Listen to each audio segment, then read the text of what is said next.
ಈ ಒಂದು ಇಂಡಿಕೇಶನ್ಸ್ಗಳನ್ನು ಯೂಸ್ ಮಾಡಿ ದಲಾಲ್ ಸ್ಟ್ರೀಟಲ್ಲಿ ಟ್ರೇಡಿಂಗ್ ಮಾಡ್ತಾಯಿದ್ರು.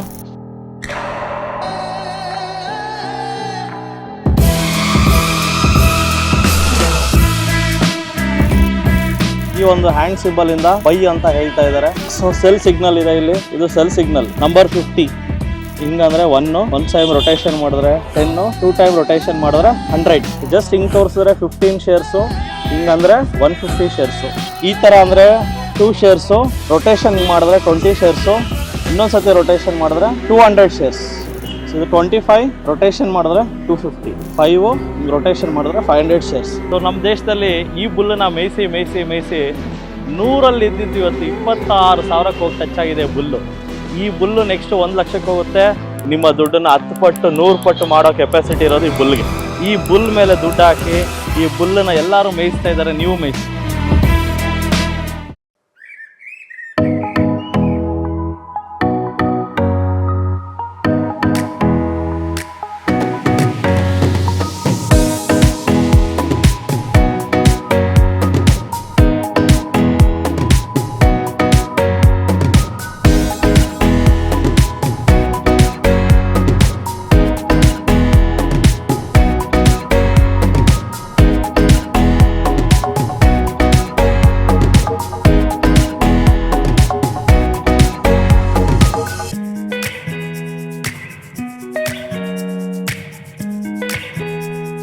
ಸೊ ನೋಡಿ ಇದೇ ಜಾಗದಲ್ಲಿ ಪೋರ್ಚುಗೀಸ್ 14ನೇ ಶತಮಾನದಲ್ಲಿ ಬಂದಿದ್ದು ಆ್ಯಂಡ್ ಬ್ರಿಟಿಷ್ ಸಹ ಇದೇ ಜಾಗದಲ್ಲಿ ನಮ್ಮ ಭಾರತಕ್ಕೆ ಎಂಟ್ರಿ ಕೊಟ್ಟಿದ್ದು.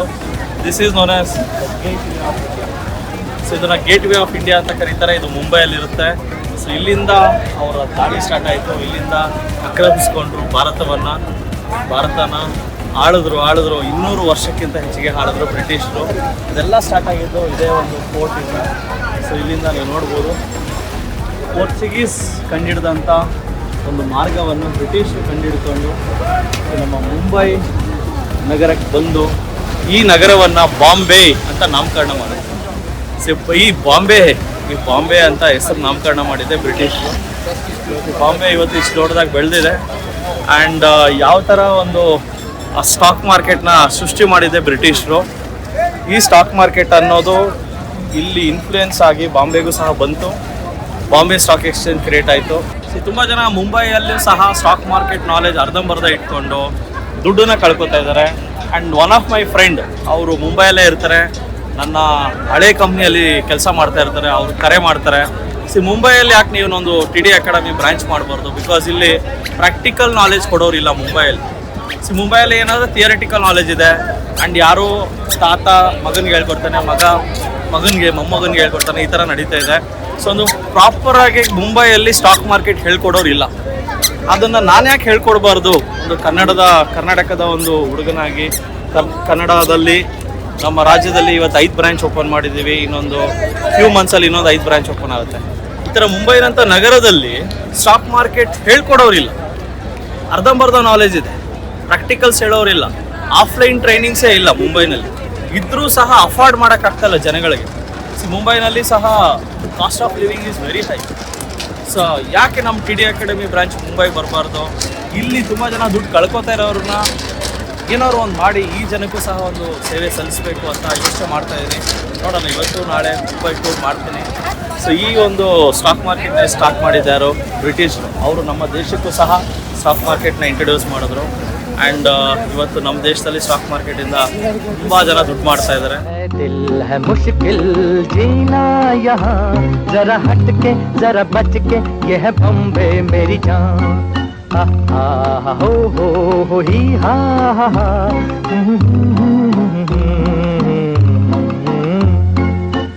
दिल है मुश्किल जीना यहाँ जरा हट के जरा बच के ये है बम्बे मेरी जान. Early 1990s, the era of change for India. The old heroes were gone and the new ones were yet to rise. Mobile, internet और सोशल मीडिया से पहले की इस दुनिया में हर चीज़ अपनी ही स्पीड पर धीरे धीरे चल रही थी. चाहे वो देश की इकोनॉमी हो या सरकारी दफ्तरों में पेपर वर्क या फिर कोई ब्रेकिंग न्यूज़. अगर कहीं रफ्तार थी तो वो थी बॉम्बे स्टॉक एक्सचेंज में. यहाँ आम आदमी पहली बार अपनी किस्मत को शेयर मार्केट के जरिए बदलने में लगा था और शेयर मार्केट की चकाचौंध में सबने प्रॉफिट का ब्रांडेड चश्मा लगा लिया था। लेकिन इस काले चश्मे के पीछे से सफेद झूठ सामने होते हुए भी किसी को दिखा नहीं। और फिर आया वो दिन जिसने भारत की अर्थव्यवस्था की नींव को हिलाकर रख दिया। भाई डायलॉग बाजी ठीक है, लेकिन इसमें बहुत रिस्क है। रिस्क है तो रिस्क है। ಸೊ ಇದೇ ದಲಾಲ್ ಸ್ಟ್ರೀಟು, ಈ ಬೋರ್ಡು, ಈ ರೋಡು, ಇದಕ್ಕೆ ತುಂಬ ಹಿಸ್ಟ್ರಿ ಇದೆ. ಇದೇ ರೋಡಲ್ಲಿ ತುಂಬ ಬ್ರೋಕರ್ಸ್ಗಳು ದಲಾಲ್ ಕೆಲಸ, ಈ ದಳ್ಳಾಳಿಗಳಂದರೆ ಶೇರ್ಗಳನ್ನು ತಗೊಳ್ಳೋದು ಮಾರೋದು, ದಳ್ಳಾಳಿಗಳ ಕೆಲಸ ಮಾಡಿರೋಂಥ ರೋಡು, ತುಂಬ ಚರಿತ್ರೆ ಇರೋಂಥ ರೋಡು. ನೋಡೋಣ ಬನ್ನಿ.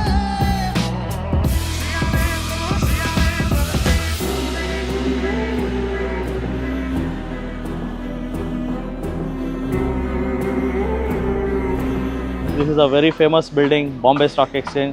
ಸೊ ಇದೇ ಒಂದು ಜಾಗದಲ್ಲಿ ಹರ್ಷದ್ ಮೆಹ್ತಾ, ರಾಕೇಶ್ ಜುಂಜುನ್ವಾಲಾ ಬಾಂಬೆ ಸ್ಟಾಕ್ ಎಕ್ಸ್ಚೇಂಜ್ ಬಂದು ಶೇರ್ಗಳನ್ನು ತಗೊಳ್ತಾ ಇದ್ರು.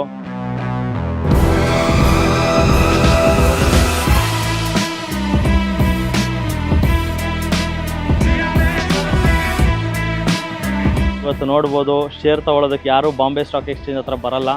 ಎಲ್ಲನೂ ಆನ್ಲೈನ್ ಫಾರ್ಮ್ ಇರುತ್ತೆ, ಎಲ್ಲ ಡಿಜಿಟಲ್, ಟಿಪ್ ಆಫ್ ದ ಮೊಬೈಲಲ್ಲೇ ಟ್ರೇಡ್ ಮಾಡ್ಬೋದು. ಇಲ್ಲಿ ಎಂಥ ದೊಡ್ಡ ದೊಡ್ಡ ಟ್ರೇಡರ್ಗಳು ಬಂದು ಹೋಗಿದ್ರು. ಈ place one of the very very famous place ಅಂತಲೂ ಹೇಳ್ಬೋದು. ಆ್ಯಂಡ್ ಸೊ 4 ಟಿಪ್ಸ್ ಹೇಳ್ತೀನಿ. ಒಂದು, ಓವರ್ ಟ್ರೇಡಿಂಗ್ ಮಾಡೋಕ್ಕೆ ಹೋಗಬೇಡಿ. Next one, risk management follow ಮಾಡಲೇಬೇಕು, ಮಾಡಿಲ್ಲ ಅಂದರೆ ಲಾಸ್ ಆಗುತ್ತೆ. ಜೊತೆಗೆ ನ್ಯೂಸ್ ನೋಡಿ ಟ್ರೇಡ್ ಮಾಡೋಕ್ಕೆ ಹೋಗಬೇಡಿ. ಟೆಕ್ನಿಕಲ್ಸ್ಗಳನ್ನು ಕಂಪ್ಲೀಟ್ಲಿ ನಂಬಿ, ಟೆಕ್ನಿಕಲ್ಸೇ ಎಲ್ಲ ಅಂತ ಅಂದ್ಕೊಳ್ಳೋ ತಪ್ಪು. ನಾಲೆಜ್ ಈಸ್ ಪವರ್ ಅಂತ ಹೇಳ್ಬೋದು. ಇವತ್ತು ನಮ್ಮ ಜೊತೆ ಧೀರಜ್ ಅವರು ಇದ್ದಾರೆ. Is from basically from Mumbai sir. Yes, sir. So do you invest in markets? Yes, I invest in market and yeah. Are you a long term investor or short term investor or intraday trader? I'm a long-term investor. Long term. So coming to markets is good or bad? Yeah, it is good. It is good. अगर आप market में आना चाहते हो और आपको सीखना है, ठीक है, and you are young, especially I'm talking about the young people who are willing to come in the market. So market is like welcoming. Yes. आपको आना चाहिए, ठीक है, and you will get many things to learn about the market and be a long-term investor. I will suggest that. Yeah. See, there are people, they come with small cap, like 10,000 they come and they want to double their money in 1 month or 2 months. What do you want to suggest to the youngsters who wants to double their money in 1 month? This is too risky. Please don't do that. And जैसे मैंने अभी कहा कि it's a long-term journey. Don't keep it short. आपका जो vision है market के लिए, keep it long. And जो भी शॉर्ट टर्म के लिए आते हैं, they suffer huge losses. As SEBI said that 95% people are making losses in F&O trading. और उसमें मोस्टली यंगस्टर्स है, ठीक है. जो यंगस्टर्स है या फिर जो पीपल है, they are like crazy about the market in short term, ठीक है. वो जो बुल रन देखते हैं, वो बुल रन देखने के बाद दे आर लाइक वाओ, अभी पैसा बन जाएगा, अभी हो जाएगा. So this is like about not a short term journey, but और शॉर्ट टर्म में मोस्टली लॉस होता है. So don't do like F&Os and momentum trading and momentum investing. So risk इसमें बहुत ज़्यादा होता है. So I will avoid. So this is a very historical place we are standing. So anything to discuss about this Bombay Stock Exchange or this area, Dalal Street? Yeah, as you can see, the Bombay Stock Exchange is the Asia's oldest index. So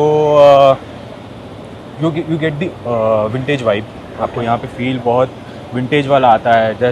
As in you have seen the Harshad Mehta web series and if you can उसमें जैसे बताया है आपको, same वैसा ही है, वैसे कोई changes अंदर नहीं हुआ है. सब बिल्डिंग एंड ऑल सब सेम है. जितने भी है वो मतलब डेरिवेटिव मार्केट, कमोडिटी मार्केट, सब इंफॉर्मेशन लेते हैं यहाँ से. Okay. सो यहाँ से एक्सपीरियंस एंड ओवरऑल सब कुछ जो है वो आपको याद 80s के याद दिलाएगा. Yeah. So thank you very much, sir. Thank you.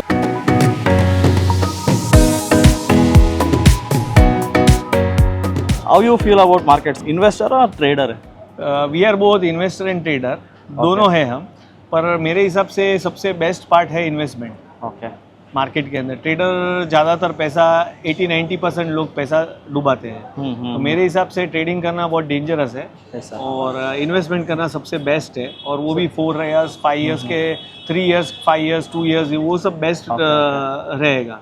Sir लोग सर लोगों छोटा छोटा बच्चे अभी 18 ईयर्स साल का बच्चे है, हाँ 10,000 20,000 college students they are getting 20,000 and putting in futures and options, what you say for that people small youngsters? वो जो यंगस्टर्स आते हैं वो एक क्या होता है कि अभी एक ट्रेंड निकला है कि एक एक्सपीरियंस चाहिए हर चीज़ में। जैसे ड्रग्स में भी सब लोग सोचते हैं कि भाई एक एक्सपीरियंस क्या है वो जानने के लिए, वैसे ही ये लोग आते हैं जानने के लिए। और कोई भी चीज़ करते हैं काम, उसको पहले समझना पड़ता है, उसके लिए पूरा मतलब जैसे एग्ज़ाम देने को जाते हैं तो पहले प्रिपरेशन होता है, वैसे ये प्रिपेयर करके आना ज़रूरी है। पर कोई भी यंगस्टर हो या कोई भी हो, मैं उनको सजेस्ट नहीं करूँगा कि शॉर्ट टर्म ट्रेडिंग करे और ऐसे आए, बने तो वो इन्वेस्टमेंट के लिए आए मार्केट में। लॉन्ग टर्म 5 साल का व्यू ले हुए बाजार में और इन्वेस्टमेंट के पहले अमाउंट छोटा रहे, 5,000 हो 2,000 हो कि 10,000 हो, बाजार को पैसा इन्वेस्ट करके भूल जाने का। So for a 18 years boy who have some 20,000 or 1 lakh rupees, they have some money. So for 1 lakh rupees, what suggestions you give? Andre, is it short term or long term or mutual funds or IPO? What you want to suggest? अगर उनको इतना knowledge नहीं है तो मैं suggest करूँगा mutual fund में भी काफ़ी अच्छे रिटर्न आ रहे हैं। एफडी से भी ज़्यादा रिटर्न म्यूचुअल फंड में मिलते हैं। तो कोई अच्छी म्यूचुअल फंड उनको जो है वो सब इंटरनेट पे अवेलेबल है। उनके लास्ट 5 इयर्स 10 इयर्स के एक्चुअल में रिटर्न्स देखना चाहिए। 10 इयर्स 5 इयर्स के एक म्यूचुअल फंड के पास परफॉर्मेंस देख के ही काम करना चाहिए। तो ऑन एन एवरेज वो सब इसमें गूगल में मिलता ही है आपको। 1 लाख का फंड को अलग अलग सेक्टर में डिवाइड कर देना। Okay. कौन सा सेक्टर सर? इक्विटी में ब्लू चिप शेयर लेने के, SIP करने का, ओके, गवर्नमेंट बॉन्ड लेने का, बराबर ना। और ये गवर्नमेंट बॉन्ड है, गोल्ड का भी ले सकते हैं, सर्विस गवर्नमेंट बॉन्ड है। ओके। इन्वेस्टमेंट पर्पज से ही शेयर बाजार में आने का पहले छोटा पैसा ही बड़ा होएगा। बड़ा पैसे लेके आओगे तो पैसा किधर गया दिखेगा ही। यस। एक कम टाइम में जिसको फास्ट मनी चाहिए ना, ये सब यंगस्टर ऐसे ही आ रहे हैं कि उनको कम पैसा डाल के ज़्यादा पैसा जल्दी फास्ट मनी चाहिए। यस। वो फास्ट मनी के चक्कर में वो लोग लॉस करता है और फिर उसी में उलझ जाता है। ओके। सो इसलिए बेंगलोर में और दूसरा जगह में शेयर मार्केट बोलो तो सो डर लगता है लोगों को, क्योंकि some people have lost money because of that history. People are getting fear. So according to you, so people has to do long term investing, not short term investing. So coming back to this place, this is a very famous place in Mumbai, Dalal Street. ये actual में एक banyan tree था यहाँ पे, और वो कावासी जहांगीर जिनका जो था उन्होंने ट्रेडिंग स्टार्ट किया था। एक ही छोटे और कुछ 5 से 10 जन गिनके थे ब्रोकर्स, और उन्होंने 5 रुपए का स्टॉक एक्सचेंज का कार्ड था। It was only 5 rupees. और तभी बनियन की ट्री के नीचे स्टार्ट किया और धीरे धीरे ये जीजीबर्ग टावर बना। So thank you sir, it's a great history. And so last message sir to the society, what you want to say? So stock market अच्छा है बुरा है? It's very good place for investment. Her market का एक norms रहता है, अगर आप उसके रूल्स फॉलो करते हो तो आपको कभी लॉस बेयर करने का टाइम ही नहीं आएगा। तो मैं तो बोलता हूँ, और मैं ये भी कहना चाहूँगा जो आदमी ये मार्केट में आया वो बहुत फॉर्च्यूनेट है। अगर उसने अपने रूल्स और रेगुलेशंस के साथ काम किया तो वो उसकी वेल्थ ग्रो कर सकता है। बहुत काफ़ी अच्छी यही एक ही प्लेस है जहाँ 10 टाइम्स 50 टाइम्स अपनी वेल्थ ग्रो हो सकती है। और इंडियन मार्केट में और भी फ्यूचर बहुत है अभी आगे। पहले जैसा मार्केट नहीं रहा। यस। मार्केट में ग्रो बहुत होएगा, बट उसको इन्वेस्टमेंट के पर्पज से ही देखने का, not a trading purpose. Yes. So next 10-15 years will be very golden era in Indian stock market. Nifty will touch 1 lakh. Now Nifty is somewhere 25 some change. So it's a golden opportunity. Don't miss out. ಯಾರು miss ಮಾಡಬೇಡಿ, ಈ ಒಂದು ಆಪರ್ಚುನಿಟಿನ use ಮಾಡ್ಕೊಳ್ಳಿ. So ನಾನು ಇವತ್ತು ಮುಂಬೈಯಿಂದ video ಮಾಡ್ತಾಯಿದ್ದೀನಿ. And Mumbai ಜನಗಳು ಹೇಳ್ತಾರೋ ಅಂದರೆ ಇದರಲ್ಲಿ ಒಳ್ಳೆ ಆಪರ್ಚುನಿಟಿ ಇದೆ. ಇನ್ವೆಸ್ಟ್ ಮಾಡಿ, ಲಾಂಗ್ ಟರ್ಮ್ ಇನ್ವೆಸ್ಟ್ ಮಾಡಿ.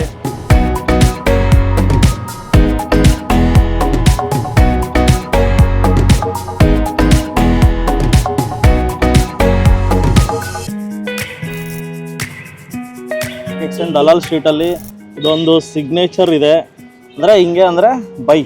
ಸೊ ಈ ಒಂದು ಹ್ಯಾಂಡ್ ಸಿಂಬಲಿಂದ ಬೈ ಅಂತ ಹೇಳ್ತಾ ಇದ್ದಾರೆ. ಇದು ಬೈ ಸಿಗ್ನಲ್ಲು. ಸೆಲ್ ಸಿಗ್ನಲ್ ನೋಡೋಣ ಬನ್ನಿ. ಇದು donated by BSc. Cell signal ಅಂದರೆ ಸಮಥಿಂಗ್ ಲೈಕ್ ದಿಸ್ ನೋಡ್ಬೋದು. ಸೊ ಸೆಲ್ ಸಿಗ್ನಲ್ ಇದೆ ಇಲ್ಲಿ, ಇದು cell signal. So by signal ಅಂದರೆ ಹಿಂಗೆ ಸಮಥಿಂಗ್, ಸೆಲ್ ಸಿಗ್ನಲ್ ಅಂದರೆ ಈ ಥರ. ಸೊ ಇದೊಂದು ಸಿಗ್ನಲ್ ಇದೆ. ಸೊ ನೋಡ್ಬೋದು ನಂಬರ್ 50. ಸೊ ಹಿಂಗಂದರೆ ಒನ್ ಟೈಮ್ ರೊಟೇಷನ್ ಮಾಡಿದ್ರೆ 10, 2 ಟೈಮ್ ರೊಟೇಷನ್ ಮಾಡಿದ್ರೆ 100. ಸೊ ಜಸ್ಟ್ ಹಿಂಗೆ ತೋರಿಸಿದ್ರೆ 15 ಶೇರ್ಸು, ಹಿಂಗಂದರೆ 150 ಶೇರ್ಸು. ಈ ಥರ ಅಂದರೆ 2 ಶೇರ್ಸು, ರೊಟೇಷನ್ ಮಾಡಿದ್ರೆ 20 ಶೇರ್ಸು, ಇನ್ನೊಂದು ಸತಿ ರೊಟೇಷನ್ ಮಾಡಿದ್ರೆ 200 ಶೇರ್ಸ್. ಸೊ ಇದು 25, ರೊಟೇಷನ್ ಮಾಡಿದ್ರೆ 250. So same indications. So Harshad Mehta ಅವ್ರು ಯೂಸ್ ಮಾಡ್ತಾಯಿದ್ರು ಸೇಮ್ ಇಂಡಿಕೇಶನ್ಸನ್ನು. ಆ್ಯಂಡ್ ಇಲ್ಲಿರೋ ಎಲ್ಲ ಬ್ರೋಕರ್ಸ್ ಯೂಸ್ ಮಾಡ್ತಾರೆ. 5 ಹಿಂಗೆ ರೊಟೇಷನ್ ಮಾಡಿದ್ರೆ 500 ಶೇರ್ಸ್. ಸೊ ಈ ಒಂದು ಇಂಡಿಕೇಶನ್ಸ್ಗಳನ್ನು ಯೂಸ್ ಮಾಡಿ ದಲಾಲ್ ಸ್ಟ್ರೀಟಲ್ಲಿ ಟ್ರೇಡಿಂಗ್ ಮಾಡ್ತಾಯಿದ್ರು. ಈ ಒಂದು ಬಾಂಬೆ ಸ್ಟಾಕ್ ಎಕ್ಸ್ಚೇಂಜ್ ಇದ್ದರೂ ಸಹ ಇನ್ನೊಂದು ಸ್ಟಾಕ್ ಎಕ್ಸ್ಚೇಂಜನ್ನು ಏನಕ್ಕೆ ಓಪನ್ ಮಾಡ್ತಾರೆ?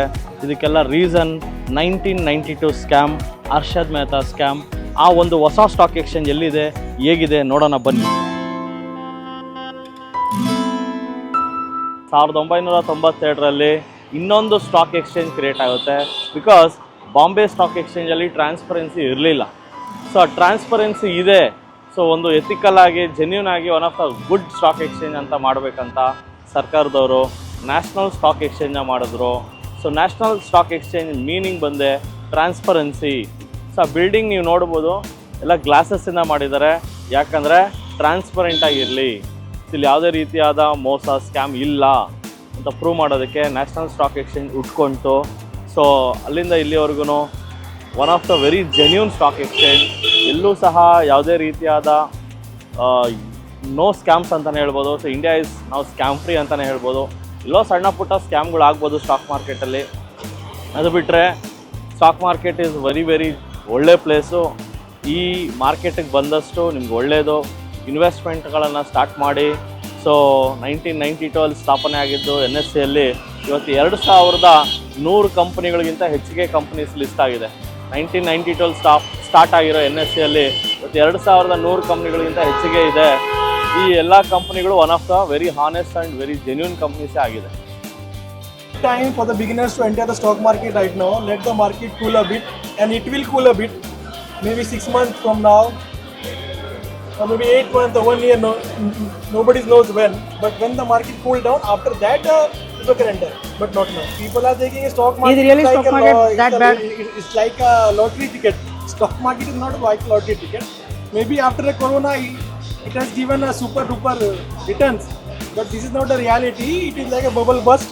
And the bubble will burst someday, and it will be done soon.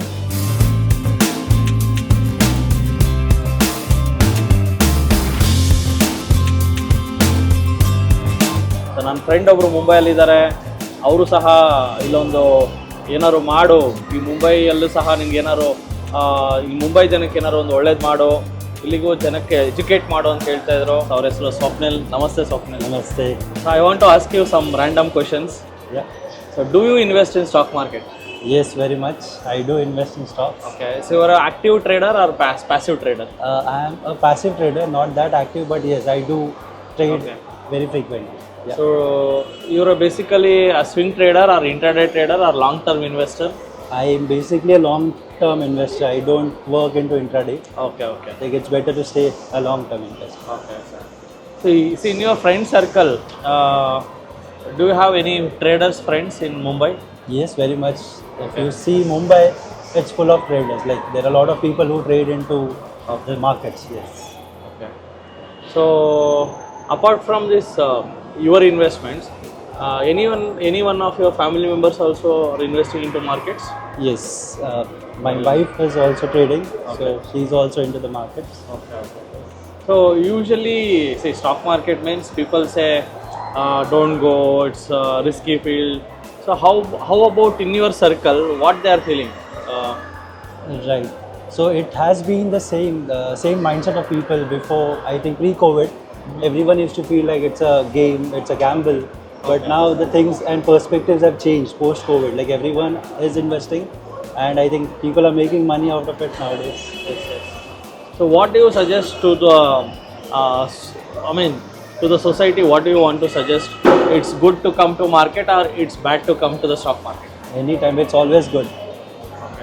So when is a good time to enter stock market? I think it's the golden period now. Everyone should get into the market right away. So Manoj, I want to ask you, like I know that you are into the stock market business, you have been training people, and I think I'm not sure, but I think there are many institutes that you are opening. So why don't you plan something in Mumbai? Yeah, definitely. So I can plan. So I'm trying my best. Let's see. I'm trying to find some places also. Yeah. If everything goes well, so TD Academy Mumbai branch will come very shortly. Please, we are eagerly waiting for TD Academy to be in Mumbai, and people Definitely. like you train the people here and make them grow. Very Definitely. efficient. So for that, we are doing some preparations. They're hiring some staff, and basically the Hindi speaking staff. And to set up a branch in Mumbai, it's like dream come true, because I started this TD Academy in a very small remote place, like outskirts of Bangalore, with like a 300 square feet office. Now I have a 6,000 square foot office in Bangalore, and from there, from south to Mumbai, it's a big hub. It's a financial capital of India. Yes. To come to this level and set up a branch here, it's a lot of hard struggles will be there. Let's say with your support and whatever Mumbai people support and whatever references I'm having in Mumbai, so I think we can set up a branch very soon. Let's see how it goes. Sure. Thank you for your valuable feedback and putting some words. So thank you, Swapnil. Thank you very much.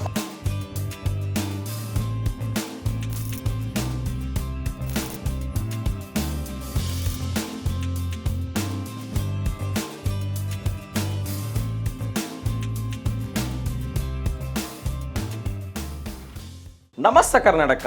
ನಮ್ಮ courses join ಆಗೋದು very simple. 3 days workshop ಇರುತ್ತೆ, ಶುಕ್ರವಾರ, ಶನಿವಾರ and ಭಾನುವಾರ. So ಶುಕ್ರವಾರ 10 ಗಂಟೆಯಿಂದ 2 ಗಂಟೆ, ಶನಿವಾರ 10 ಗಂಟೆಯಿಂದ 5 ಗಂಟೆ, ಭಾನುವಾರ 10 ಗಂಟೆಯಿಂದ 5 ಗಂಟೆ. 5 ಬ್ರಾಂಚ್ಗಳನ್ನು ಒಳಗೊಂಡಿದೆ. ರಾಜಾಜಿನಗರ, JP ನಗರ, ಯಲಹಂಕ, ಹುಬ್ಬಳ್ಳಿ, ಮೈಸೂರು. ನಿಮ್ಗೆ ಯಾವ ಬ್ರಾಂಚ್ ನಿಯರ್ ಆಗುತ್ತೋ ಸ್ಕ್ರೀನಲ್ಲಿ ಬರ್ತಾ ಇರೋ ನಂಬರ್ಗಳನ್ನು ಕಾಲ್ ಮಾಡಿ. ಸೊ ಅವರೊಂದು QR ಕೋಡ್ ಕಳಿಸ್ತಾರೆ. 500 ರೂಪಾಯಿ ಅಡ್ವಾನ್ಸ್ ಟೋಕನ್ ಬುಕ್ ಮಾಡಿ, ಮೊದಲೇ ಅಡ್ವಾನ್ಸ್ ಬುಕ್ ಮಾಡ್ಕೊಂಡು ಬರೋದು ಒಳ್ಳೆಯದು. Because most of the time housefull ಆಗಿರೋದ್ರಿಂದ ಮೊದಲೇ ಸೀಟ್ ಬುಕ್ ಮಾಡಿಕೊಂಡು ಬರೋದು ತುಂಬ ಒಳ್ಳೆಯದು. ಸೊ ಯಾರ್ಯಾರು ನಮ್ಮ ಕೋರ್ಸ್ಗಳನ್ನು ತೊಗೊಳಕ್ಕಾಗ್ತಾ ಇಲ್ಲ, ಇನ್ಸ್ಟಿಟ್ಯೂಟ್ಗೆ ಹೋಗೋಕ್ಕಾಗ್ತಾ ಇಲ್ವೋ, ನೀವು ಆನ್ಲೈನ್ ಕೋರ್ಸಸ್ ಸಹ ತೊಗೋಬೋದು. ಈ ಕೂಡಲೇ TD ಅಕಾಡೆಮಿ ಆ್ಯಪನ್ನು ಡೌನ್ಲೋಡ್ ಮಾಡಿ ನಮ್ಮ ಕೋರ್ಸ್ಗಳನ್ನು ಆನ್ಲೈನಲ್ಲೇ ಮೊಬೈಲ್ ಆ್ಯಪ್ ಮುಖಾಂತರ ಉಚಿತವಾಗಿ ಪಡೆಯಿರಿ. ಸೊ ಸಿಗೋಣ ಇದೇ ಶುಕ್ರವಾರ. ನಮಸ್ತೆ ಕರ್ನಾಟಕ. ಸೊ ಸ್ಟಾಕ್ ಮಾರ್ಕೆಟ್ ಬಗ್ಗೆ ನಿಮಗೆ ಗೊಂದಲವಿದೆಯಾ? ಯಾವುದೇ ರೀತಿಯ ಪ್ರಶ್ನೆಗಳಿರಲಿ, ಕನ್ಫ್ಯೂಷನ್ ಇರಲಿ, ಅದಕ್ಕೆ ಕ್ಲಾರಿಟಿ ಕೊಡೋದಕ್ಕೆ TD ಅಕಾಡೆಮಿಯ ಗ್ರಾಹಕ ಸೇವಾ ಸಿಬ್ಬಂದಿ ಜೊತೆಗೆ ಈ ಕೂಡಲೇ ಕರೆ ಮಾಡಿ ನಿಮ್ಮ ಪ್ರಶ್ನೆಗಳಿಗೆ ಉಚಿತವಾಗಿ ಸಲಹೆಗಳನ್ನು ಪಡೆಯಿರಿ. Thank you. ಜೈ ಹಿಂದ್, ಜೈ ಕರ್ನಾಟಕ.